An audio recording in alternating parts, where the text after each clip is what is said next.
வணக்கம். என்னோட பேர் பார்வதி பாஸ்கரன். நான் ஆகஸ்ட் 2022 இங்கே ஐபிபிஎஸ் பிஓ பேட்ச் வந்து ஜாயின் பண்ணேன். இன்னைக்கு ஐபிபிஎஸ் பிஓ இந்தியன் ஓவர்சீஸ் பேங்க்ல கிளியர் பண்ணியிருக்கேன். ஐபிபிஎஸ் கிளர்க் கனரா பேங்க்ல கிளியர் பண்ணியிருக்கேன். ஆர்ஆர்பி பிஓ வெயிட்டிங் லிஸ்ட்ல இருக்கிறேன். ஆர்ஆர்பி கிளர்க்கு கிளியர் பண்ணி இப்போ ஒர்க் பண்ணிட்டு இருக்கிறேன் ராம்நாட்டில்.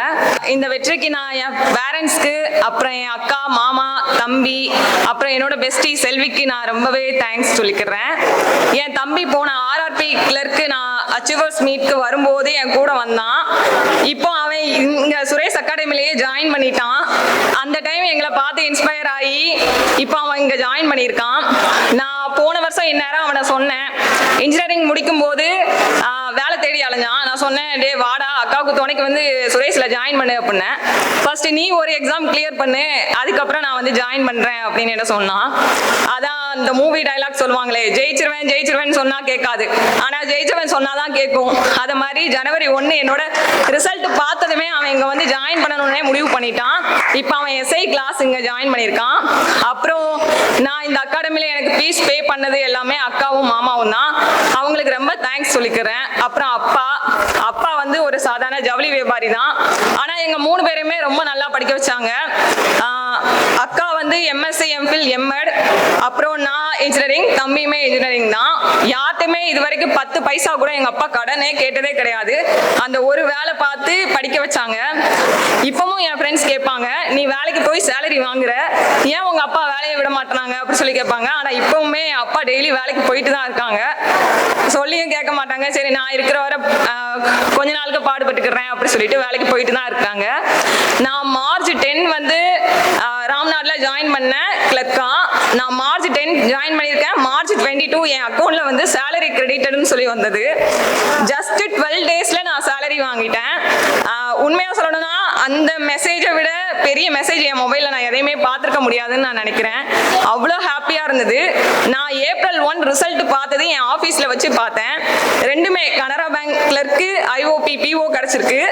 ஆஃபீஸ்ல சொன்ன எல்லாருமே ரொம்ப ஹாப்பியா ஃபீல் பண்ணாங்க. நான் போய் 1 மந்த் ஆகல அந்த ஆர்ஆர்பி கிளர்க்குக்கு. சரியான ஹெவியான பிரான்ச்சு.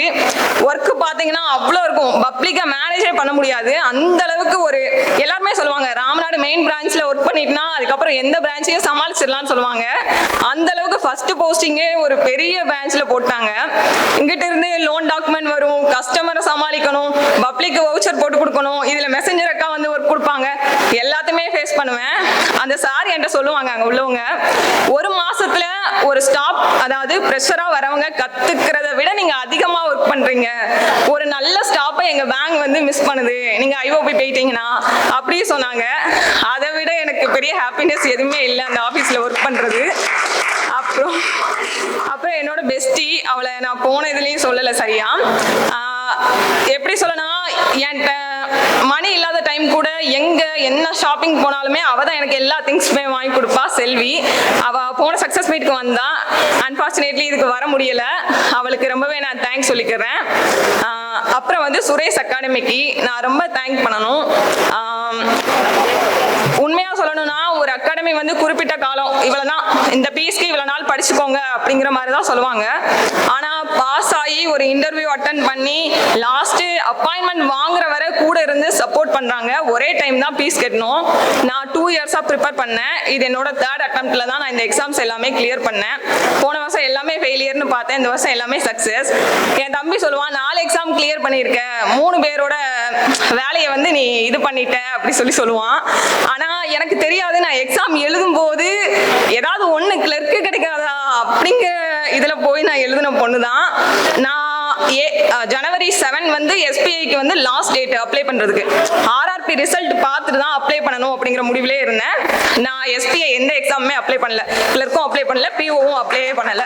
ஆர்ஆர்பி பாஸ் ஆனதுமே போதணும், அதுக்கப்புறம் ஏப்ரல் 1 ரிசல்ட் வரும் பார்த்துக்கலாம் அப்படின்னு சொல்லிட்டு விட்டுட்டேன். அப்புறம் சுரேஷ் அகாடமி நான் எப்படி படித்தேன் அப்படிங்கிறது ஃபியூச்சர் ஆஸ்பிரன்ஸ்க்கு ஒரு சின்ன சஜஷன் மட்டும். நான் இங்கிலீஷ்ல ரொம்ப ரொம்ப வீக், எனக்கு இங்கிலீஷ் வராது. நான் இங்கிலீஷ்ல செக்ஷனல் இல்லாமலேயே போன வருஷம் பிஓ எல்லாமே ஃபெயில் ஆயிருக்கேன். இந்த வருஷம் என்னோட இங்கிலீஷ் ஸ்கோர் எல்லாத்துலயுமே 1821 தான். நான் இம்ப்ரூவ் பண்ணது எப்படி அப்படின்னா எடிட்டோரியல் தான். எனக்கு ஒண்ணுமே புரியாது, இருந்தாலுமே நான் டெய்லி ரீட் பண்ணுவேன், பண்ணி அதுல புரியாத வேர்ட்ஸ்லாம் எழுதி வைப்பேன். இங்க ஸ்டாஃப்ஸ் உண்மையா அவங்கள சொல்லணும், இங்கிலீஷ்க்கு சக்தி காயத்ரி அக்கா, அவங்கள பார்க்கும்போது மட்டும்தான் எனக்கு இங்கிலீஷே பிடிக்க ஆரம்பிச்சது. நான் தமிழ் மீடியம் ஸ்டூடெண்ட் தான், எனக்கு இங்கிலீஷ்னாலே பிடிக்காது. சின்ன வயசுல இருந்து எல்லாத்துலயுமே 90 அபோவ் 10th, ஆனால் இங்கிலீஷ்ல மட்டும் 75 தான் எடுத்தேன். அதனால அந்த அக்காவை பார்க்கும்போது தான் எனக்கு தோணும், நம்ம எப்படியாவது இங்கிலீஷ்ல இன்னும் இம்ப்ரூவ் பண்ணணும், அப்படின்னா நம்ம ஓவரால் ஸ்கோர் நல்லா இம்ப்ரூவ் ஆகும் அப்படின்னு சொல்லி தோணுச்சு. அப்புறம் வெங்கட் அண்ணன் அவங்களாம் குவான்ஸ் செமையா நடத்துவாங்க, உண்மையா அவங்களுக்குலாம் ரொம்ப தேங்க்ஸ். ரீசனிங் ஸ்டாஃப்மே அப்படின்னா என்னோட ஸ்ட்ராங் சோன் வந்து ரீசனிங் தான். எவ்வளோ பெரிய பஸ்ஸில் இருந்தாலுமே நான் உட்காந்து சால்வ் பண்ணிடுவேன். என்னோட மெயின் ஸ்கோரில் எல்லாத்துலேயுமே ரீசனிங்கில் மார்க் கூட தான். அதனால ரீசனிங்க்கு பெருசாக எதுவுமே பண்ண மாட்டேன். குவான்ஸுமே நான் ஸ்ட்ராங்கு. அப்புறம் கரண்ட் அஃபேர்ஸு, நான் கரண்ட் அஃபேர்ஸ்க்கு அஃபேர்ஸ் க்ளவுட் தவிர வேறு எதுவுமே நான் ரீட் பண்ணதே கிடையாது. டெய்லி நான் நோட்ஸ் எடுப்பேன், டெய்லி கரண்ட் அஃபேர்ஸ் படிப்பேன். என்னடா போய் சொல்லுவாங்க அப்படின்னு நினைக்கலாம், ஆனால் கிடையவே கிடையாது. நான் டெய்லி படிப்பேன், வீக்லி ரிவைஸ் பண்ணுவேன், மந்த்லி ரிவைஸ் பண்ணுவேன். 3 நோட்டு டெய்லி எழுதி எழுதி நான் வச்சு அது மூலமாக தான் இம்ப்ரூவ் பண்ணேன். கரண்ட் அஃபேர்ஸில் எல்லா மெயின்ஸ் எக்ஸாம்லேயும் எனக்கு 10 above தான் ஸ்கோரு. அப்புறம் வெளியிலேருந்து நான் எந்த ஒரு பேக்கேஜுமே வந்து பர்ச்சேஸ் பண்ணதே கிடையாது. ஃபுல்லாக சுரேஷ் ஆப் மட்டும்தான் யூஸ் பண்ணேன், அது தவிர வேறு எதுவுமே பண்ணலை. இதுலேயே 1000-1500 பேர் டெஸ்ட் போடையில் ஒவ்வொரு நாளுமே பார்த்துட்டே இருப்பேன். இப்போ 100க்குள்ளே இருக்கமா, அடுத்து 50க்குள்ளே போகணும், 40க்குள்ளே போகணும், இப்படியே என்னை இம்ப்ரூவ் பண்ணிக்கிட்டேன். உண்மையிலேயே சுரேஷ் அகாடமிக்கு, சுகேஷ் சார்ஸ், அப்புறம் ராஜா சார் எல்லாருக்குமே நான் ரொம்ப தேங்க்ஸ் சொல்லிக்கிறேன். Thank you so much sir. Suresh IAS academy, வெற்றியின் முகவரி.